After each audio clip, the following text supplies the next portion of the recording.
are going to start with chapter number 1, migration and family structure. तो इसमें इस chapter में बच्चों हम ये कुछ और सेंस ऑर्गन्स के अबाउट पढ़ेंगे, फंक्शंस ऑफ बॉडी, अपने बॉडी पार्ट्स के अबाउट पढ़ेंगे और healthy care of a body के अबाउट पढ़ेंगे. Existing information, we know the names of different parts of the body. हम जानते हैं कि हमारे बॉडी में डिफरेंट तरह के पार्ट्स हैं. We can do many things with the help of different parts of our body. और हमारे ये जो बॉडी के पार्ट्स हैं अलग अलग तरह से हमारी बॉडी में मदद करते हैं. We must keep ourselves clean. तो हमें इन सभी अपने बॉडी पार्ट्स को क्लीन रखना चाहिए, हमेशा साफ करना चाहिए. वो यहाँ पर हम इस चैप्टर में फंक्शंस ऑफ अ बॉडी और sense organs, health care of a body, इन 3 टॉपिक्स पर पढ़ेंगे. हम अब suppose one of your classmates has recently shifted to your city. Talk to him, her about her experiences related to the movement from one place to another. ठीक है, आप suppose कीजिए कि आपका कोई क्लासमेट जो है वो आपकी सिटी में अभी शिफ्ट हुआ है. ठीक है, तो आप उससे कुछ बातें करेंगे और आप उससे पूछेंगे कि वो एक जगह से दूसरी जगह पर जैसे उसे शिफ्ट कराया है, एक जगह से दूसरी जगह पर वो आया है, तो उसको उसमें क्या क्या बदलाव महसूस हुए. This can be done in the form of an interview comprising the following points. तो उसके बाद उसका इंटरव्यू लेना है आपको उससे बारे में पूछना है और उसके कुछ पॉइंट्स जो है वो नोट करने हैं. Where did she live before? इससे पहले वो कहाँ पर रहता था या रहती थी. Whether they have ever moved from one place to another. ठीक है, तो किस वजह से, किस कारण की वजह से वो यहाँ पर एक जगह से दूसरी जगह पर आए हैं. The reason for movement, उनके मूवमेंट का, इतने बदलाव का रीजन क्या है. Whether they were able to settle happily or they had to face problems. तो क्या है कि अब जब वो यहाँ पर सेटल हो गए हैं, खुशी सेटल हो गए हैं, तो उन्होंने यहाँ पर सेटल करने में कौन कौन सी प्रॉब्लम फेस की, किन किन मुसीबतों को उन्हें सामना करना पड़ा. Earlier in India, extended families often lived under one roof. तो हमारे इंडिया में पहले से ही बहुत सारी फैमिलीज ऐसी हैं जो केवल एक छत के नीचे रह रही हैं. They lived there happily and followed their family occupation. But now the condition had changed. The people started to move due to wanted and unwanted reasons. तो क्या है, लोग पहले समय से बहुत सारे लोग जो हैं वो एक छत के नीचे आराम से खुशी सब रहते हुए आ रहे हैं. लेकिन आज के समय में ये सब कंडीशन चेंज हो गई, यानी समय बदल गया. लोगों की ख्वाहिशें, लोगों की चीज़ें बहुत ही बदल गई हैं. तो लोगों ने स्टार्ट कर दिया है एक जगह से बहुत सारी चीज़ें चाहनी शुरू कर दी है कि हमें ऐसे भी रहना है, वैसे भी रहना है, ये भी चाहिए, वो भी चाहिए. तो लोगों की ख्वाहिशें धीरे धीरे बढ़ती जा रही हैं. The movement of people from one place to another in order to find work और better living conditions is called migration. ठीक है, तो लोगों के अंदर जो बदलाव आया है, वो लोग एक जगह से दूसरी जगह पर जा रहे हैं, अलग अलग तरह के काम ढूंढ रहे, अलग अलग तरह के लाइफस्टाइल जीने के लिए. तो उसको ही हम माइग्रेशन के नाम से बुलाते हैं. The people who migrate are called migrants. ठीक है, तो जो लोग ये माइग्रेट करते हैं, अपना स्थान परिवर्तन करते हैं, अलग लाइफस्टाइल जीने की कोशिश करते हैं, उनको हम माइग्रेंट्स के नाम से जानते हैं. The migration of people from one country to another is called international migration. तो जो एक कंट्री से दूसरी कंट्री में माइग्रेट करते हैं उनको हम इंटरनेशनल माइग्रेशन कहते हैं. यानी जो अपनी जगह से एक जगह से दूसरी जगह पर कहते हैं वो माइग्रेशन कहलाया जाता है. लेकिन जो कंट्री टू कंट्री में चेंज करते हैं, बदलाव करते हैं, अपना लाइफस्टाइल चेंज करते हैं, उसको इंटरनेशनल माइग्रेशन के नाम से हम जानते हैं. People who move from their own country to settle in another country are called emigrants.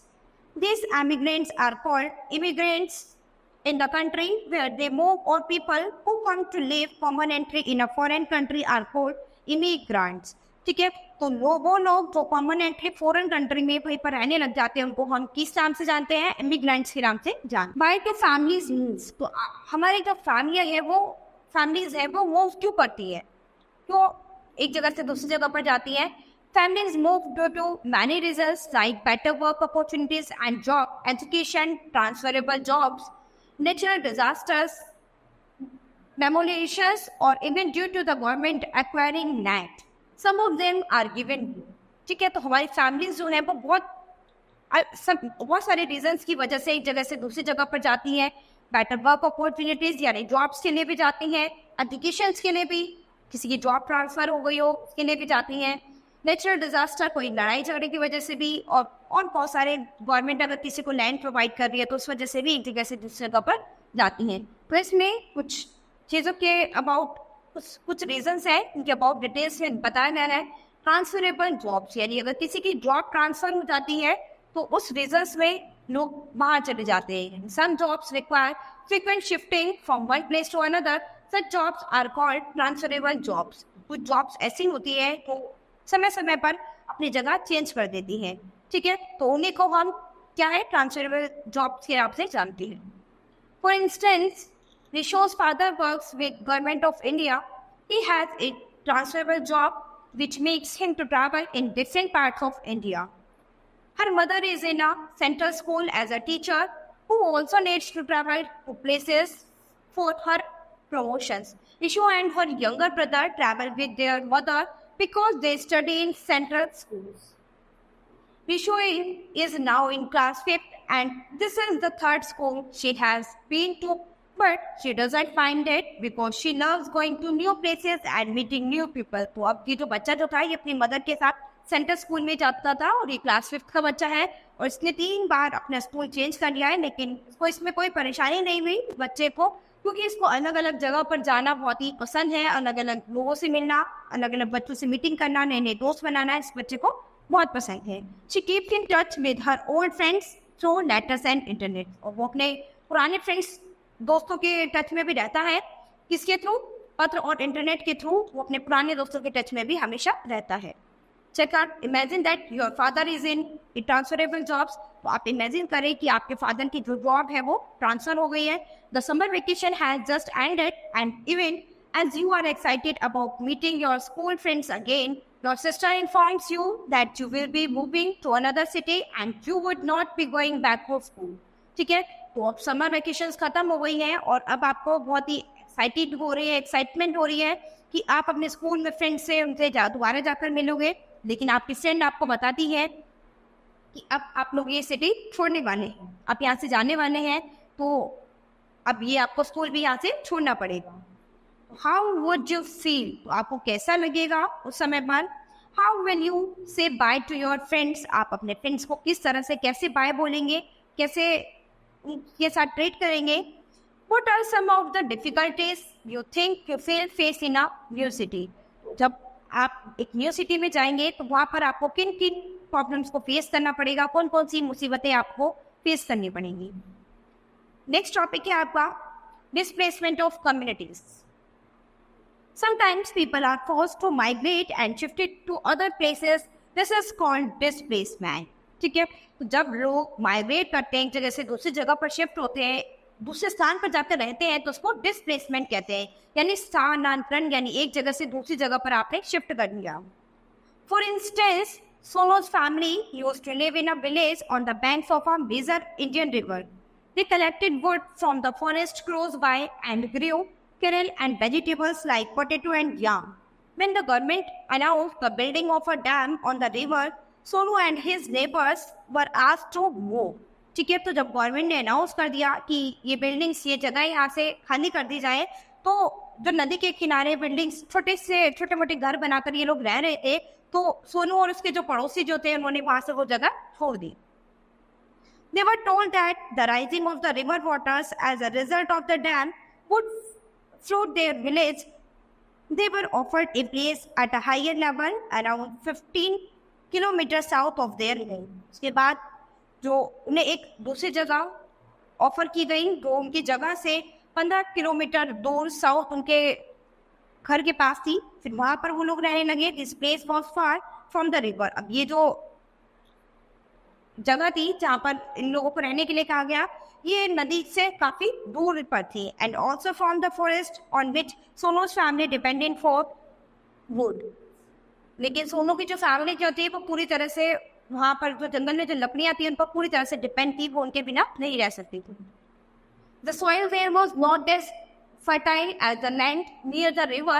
Sonu's father spoke to the government representative and asked for a place closer to the lake that would be formed by the dam. He also asked for fishing rights there. The official promised him that his wood be given to him and to other members of the community once the dam was completed in about 3 years. ठीक है, तो जो community थी उन्होंने बताया कि ये जो डैम जो है वो 3 साल में तैयार हो जाएगा, उसके बाद आप लोग उधर वहाँ पर रह सकते हैं. He also promised the displaced families a sum of money to help them survive when the dam was being built. तो जो गवर्नमेंट थी उन्होंने कहा कि वो उन फैमिलीज की पैसों से भी कुछ मदद करेंगे इस बुरे समय में उनको सरवाइव करने के लिए, जिससे कि वो सरवाइव कर सके. वो पैसों से भी उनकी मदद करेंगे जब तक कि ये डैम जो है अच्छे से तैयार नहीं हो जाता. Now how Meet has to go with his village people to other places. तो क्या है, आप लोग जाइए और गांव में ऐसी जगहों पर जाइए, ऐसे लोगों से मिलिए जो ऐसी जगहों पर रह रहे हैं. Can there be some arrangements during that time so that children of Meet's village continue their studies? What time? ठीक है, तो आप कुछ अरेंजमेंट्स कर सकते हैं वहाँ पर ऐसे बच्चों के लिए जो जिनके पास कुछ नहीं है कि उनके लिए उनकी पढ़ाई की कुछ व्यवस्था कर सकते हैं. ठीक है, तो व्हाट टाइम, क्या आपका क्या विचार है इसके बारे में? नेक्स्ट टॉपिक है आपका मूविंग अवे फ्रॉम डेंजर. ठीक है, हमें खतरों से कैसे बच के रहना चाहिए. Sometimes homes are destroyed by natural calamities such as earthquakes and floods. तो कभी कभी हमारे जो घर है एकदम खराब हो जाते हैं, बेकार हो जाते हैं. बाढ़ों भूकंप की वजह से हमारे घर जो है नष्ट हो जाते हैं. Some other times consequent to continuous droughts, the water bodies in the area dry up. Hence, people are forced to leave their homes and move to safer place. ठीक है, जब ऐसे समय आ जाता है, बाढ़ या फिर भूकंप आ जाते हैं, तो वो कोशिश करते हैं कि अपने अपने घर छोड़कर वो किसी सेफ प्लेस पर जाने की कोशिश करते हैं. When there is a war between two countries or powers, people leave their homes and take shelter in another country or place to escape being looted and assessment by the enemy forces, violence and danger. तो जब किसी एक country या दो country के बीच में युद्ध होता है, ठीक है, लोग ताकत आजमाते हैं, तो उस समय पे लोग अपने अपने घर छोड़कर किसी सेफ जगह पर यानी सेफ कंट्री पर जाने की कोशिश करते हैं कि ऐसी जगह पर वो पहुंच जाए कि जहाँ पर उनके शत्रु जो है वो उनको कोई भी नुकसान ना पहुंचा सके, उनसे उन्हें कोई भी खतरा ना हो सके. Such people are called refugees.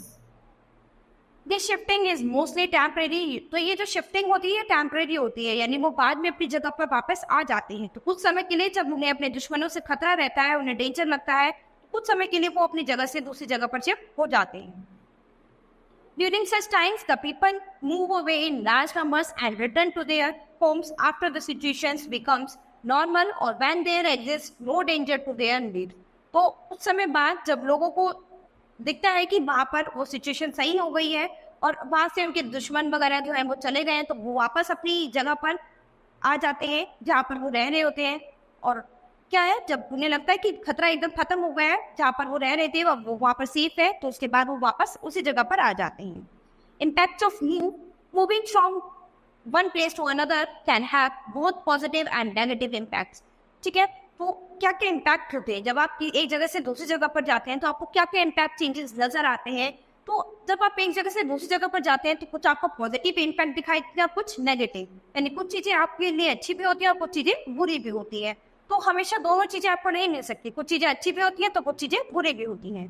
However, sometimes when families move from one place to another or migrate, they have to face many problems. ठीक है, तो जब कभी भी आप अपनी फैमिली से एक जगह से दूसरी जगह माइग्रेट होते हैं यानी दूसरी जगह पर शिफ्ट होते हैं, तो आपको बहुत सारे प्रॉब्लम्स फेस करनी होती हैं. सबसे पहले it affects their family life. तो आपको सबसे पहले आपकी जो फैमिली लाइफ होती है वो आपको अफेक्ट करती है. Children have problems in adjusting in a new environment. तो आपके जो बच्चे होते हैं वो न्यू एनवायरनमेंट में एडजस्ट करने में उन्हें प्रॉब्लम्स होती है, एकदम से वो न्यू एनवायरनमेंट में एडजस्ट नहीं हो पाती हैं. Second, people in new environment made them feel like unwelcome guest. ठीक है, तो जो लोग होते हैं वो आपके नए एनवायरनमेंट के जो लोग होते हैं, कुछ गेस्ट ऐसे होते हैं, कुछ लोग ऐसे होते हैं जो आपका वेलकम नहीं करते, जो आपको साथ एडजस्ट नहीं होते, तो उससे भी आपको प्रॉब्लम होती है. The elderly members of the house are left alone when the young generation migrates. ठीक है, तो जो हमारे एल्डरली जो हमारे बुजुर्ग लोग होते हैं वो हमारे साथ नहीं होते, वो हमारे घर में, और हम उनके बिना मतलब एकदम अकेले फील करते हैं. तो हमारी जो जनरेशन होती है वो एकदम अकेला फील करती है. Next, changes in the family structures. आपके फैमिली स्ट्रक्चर्स में किस तरह से चेंजेस आते हैं? As we have seen, people move out of a place and away from their families for various reasons. वो जैसे कि आप देख सकते हैं कि बहुत सारे लोग जो है वो एक जगह से दूसरी जगह पर अपनी फैमिली से दूर बहुत सारे रीजंस के कारण चले जाते हैं. These people may form smaller family units which may have different beliefs and ideas. ठीक है, अब ये जो छोटी छोटी फैमिलीज होती हैं ये अलग अलग यूनिट में बढ़ जाती हैं और उनके पास डिफरेंट डिफरेंट आइडियाज आते हैं. People beliefs and practices may also vary from generation to generations. तो लोग जो हैं इस समय यही बिलीव कर रहे हैं, कुछ लोगों का विश्वास है, मानना है कि अब क्या है कि छोटी फैमिली में कन्वर्ट हो रहे हैं. तो जनरेशन टू जनरेशन लोगों में ये गैप आता जा रहा है कि जो छोटी फैमिलीज होती है वो इजीली सर्वाइव कर सकते हैं, वो अच्छे से रह सकते हैं. तो जनरेशन टू जनरेशन आप देख सकते हैं कि लोगों की सोच बदल रही है, लोगों का विश्वास बदल रहा है कि वो चाहते हैं कि वो छोटी फैमिली में कन्वर्ट हो जाते हैं, छोटी फैमिलीज में रहते हैं. तो क्या है, उनके बीच सब सही रहता है. Most of the families in the past were joint families. आपने ये सुना होगा कि पुराने समय में बहुत सारी फैमिलीज, जॉइंट फैमिलीज के अबाउट आपने सुना होगा, तो जिसमें सभी लोग, परिवार के सभी लोग एक साथ मिलजुल कर रहते थे. In joint families different members like grandparents, aunts, uncles and their children, everyone lived together as a single family. तो joint families में घर के सभी members, आपके grandparents, आपके दादा दादी, अंकल आंटी, उनके बच्चे सब मिलजुल कर एक साथ एक ही single family में रहते थे. Every members had each other in all works. घर के सभी members सभी काम में एक दूसरे की मदद किया करते थे, सब मिलजुल कर हर काम को किया करते थे. They used to share the happy moments as well as sorrows. ठीक है, तो वे सभी आपस में अपने खुशी के मोमेंट, खुशी और दुख दोनों के मोमेंट्स एक दूसरे के साथ शेयर किया करते थे. The old people used to be with the children and help them in many ways. ठीक है, और उनके जो बच्चे भी थे वो भी आपस में एक दूसरे की मदद किया करते थे. घर में जैसे आपके बच्चे हैं या फिर आपके भाई के बच्चे हैं, यानी आपके जो कजन ब्रदर्स हैं, सब आप लोग जब खेलते हैं या फिर कोई काम करते हैं तो सब एक दूसरे की मदद करते हैं, एक दूसरे के साथ खुश रहते हैं ना. Children were told stories, unknown things were clarified by the old peoples. Meals were taken together. बच्चे जो हैं, बच्चों को पुराने. Children were told stories, unknown things were clarified by the old peoples. Meals were taken together. जो बच्चे हैं, घर में जो बड़े लोग होते हैं वो बच्चों को स्टोरीज पढ़ाते हैं, कहानियाँ सुनाते हैं, जिनके माध्यम से वो उनको बहुत सारी चीज़ें सिखाने की कोशिश करते हैं. और इन जॉइंट फैमिलीज में सभी लोग भोजन जो है वो एक साथ बैठकर करते हैं, सभी लोग खाना एक साथ बैठकर खाते हैं. Nowadays, the number of members in a family is decreasing day by day. तो आजकल, आज के समय में आप क्या देख रहे हो कि फैमिली मेंबर्स जो हैं वो दिन प्रतिदिन घटते जा रहे हैं, यानी फैमिली जो है वो बहुत छोटी होती जा रही है. Now it is the parents and their children which are seen in nuclear families. तो आज के समय में आप देख सकते हो केवल पेरेंट्स और उनके बच्चे ही एक छोटी फैमिली में, जिनको हम न्यूक्लियर फैमिलीज के नाम से जानते हैं. They are not taking proper care of grandparents and other members. तो क्या है, वे प्रॉपर अच्छी तरीके से अपने ग्रैंड पेरेंट्स और घर के बाकी मेंबर्स की का अच्छे से ध्यान नहीं रख सकते. वो केवल अपनी फैमिली में ही अच्छे से रह सकते हैं, यानी अपनी फैमिली का ही ध्यान रख सकते हैं, अपने ही आपस में ही एक दूसरे का ध्यान रख सकते हैं. वो अपने ग्रैंड पेरेंट्स और बाकी मेंबर्स का फैमिली में ज़्यादा अच्छे से ध्यान नहीं रख सकते. With changing times, many customs and traditions have changed. समय के इस बदलाव के कारण हमारे जो कस्टम्स हैं, हमारे धार्मिक ट्रेडिशंस वगैरह हैं, ये सब इनमें बहुत बदलाव आ गया है. Earlier, women were only seen in the role of homemakers. तो पहले समय में आपने देखा था कि जो औरतें हुआ करती थी, केवल गृहिणियां हुआ करती थी, वो केवल घर के कामकाज ही संभालती थी. Today, women are managing work outside the home too. तो क्या है, आज के समय में औरतें क्या है, घर के बाहर भी काम संभाल रही है, तो घर के बाहर भी काम संभाल रही है और घर के काम को भी देख रही है. तो इस समय उनके लिए बहुत ही डिफिकल्टीज हो जाती है, तो वो घर के पूरे काम अच्छे से नहीं देख पाती हैं. Men take an active part in various household activities so that women don't have to do all the works at home. तो क्या है, इस पार्ट की वजह से वो अपने घर की एक्टिविटीज, सब घर के सभी काम जो है वो पूरी तरीके से नहीं कर पाती. तो कुछ काम जो है उनके रह जाते हैं, यानी घर को पूरी तरह से वो मैनेज नहीं कर पाती हैं. Children also help their parents with various household jobs. तो बच्चे भी जो है अपने पेरेंट्स की मदद करते हैं अपने घर के कुछ कामों में. कि क्या है कि सभी वर्किंग होते हैं, उनके पेरेंट्स भी वर्किंग होते हैं, तो इस तरह से कि क्या सब मिलजुल कर आपस में अपने घर को संभालते हैं. Some values higher remain unchange, कुछ वैल्यूज जो हैं वो बहुत चेंज हो गई हैं। कैसे? The young members are respectful towards the elders. तो क्या है, तो पहले समय में जो छोटे होते थे वो बड़ों की बहुत रिस्पेक्ट किया करते थे। Elders also love and take care of the young. तो जो बड़े लोग होते थे वो भी प्यार और बहुत ही ध्यान रखते थे छोटों का। To teach children about values and rules, sometimes elders have to be strict with them। क्या है, हमें बच्चों को सिखाना चाहिए कि हमें अपने बड़ों की वैल्यूज, उनकी रिस्पेक्ट करनी चाहिए। और कभी कभी हमारे बड़े जो है हमारे साथ स्ट्रिक्ट बिहेव भी कर देते हैं। तो ऐसे समय पे हमें उनकी बातों का बुरा नहीं मानना है, उनकी बातों को गलत नहीं समझना है और ये समझना चाहिए कि वो हमें क्या समझाना चाह रहे हैं या फिर क्या कहना चाह रहे हैं। बट यहाँ पर हमने ज्वाइंट फैमिलीज के अबाउट भी पढ़ा है। ज्वाइंट फैमिलीज यानी पुराने समय में लोग एक साथ मिलजुल कर रहते थे। तो उस समय में क्या था, बहुत स्ट्रिक्टनेस थी। बड़े लोग जो थे वो छोटों के साथ बहुत स्ट्रिक्ट रहते थे। तो क्या था, बच्चे कभी कुछ भी गलत करने से या कोई भी गलत काम करने से बहुत डरते थे। लेकिन अभी आज के समय में क्या है, न्यूक्लियर फैमिलीज रहती हैं। बच्चे बहुत जल्दी से बच्चे बिगड़ रहे हैं। बच्चों में इतने बदलाव आ रहे हैं कि वो किसी की नहीं सुनते, किसी का उनको कोई भी डर नहीं है कि पेरेंट्स उनके आसपास नहीं होते और वो गलत चीज़ों की तरफ बहुत जल्दी अट्रैक्ट होते हैं। कि जब ज्वाइंट फैमिलीज में होते थे तो घर का हर मेंबर जो है एक दूसरे पे ध्यान रखता था। लेकिन आज के समय में कोई किसी पे ज़्यादा ध्यान नहीं रख सकता है। तो इसी वजह से, समय के इस बदलाव की वजह से जनरेशन जो है वो धीरे धीरे और खराब होती जा रही है। किसी को किसी का डर नहीं है और बच्चे जो है वो गलत डायरेक्शन में होते जा रहे हैं। तो क्या है, हमें अपनी फैमिलीज वैल्यूज को समझना चाहिए, अपने फैमिलीज की सिचुएशंस को समझना चाहिए और हमें हर चीज़ को देखते हुए समझते हुए कभी कोई चीज़ गलत नहीं करनी चाहिए। ठीक है, तो इस चैप्टर में आपने अपने बॉडी स्ट्रक्चर्स, बॉडी वैल्यूज के अबाउट पढ़ा है और फैमिलीज के अबाउट पढ़ा है कि फैमिलीज किस तरह की होती है।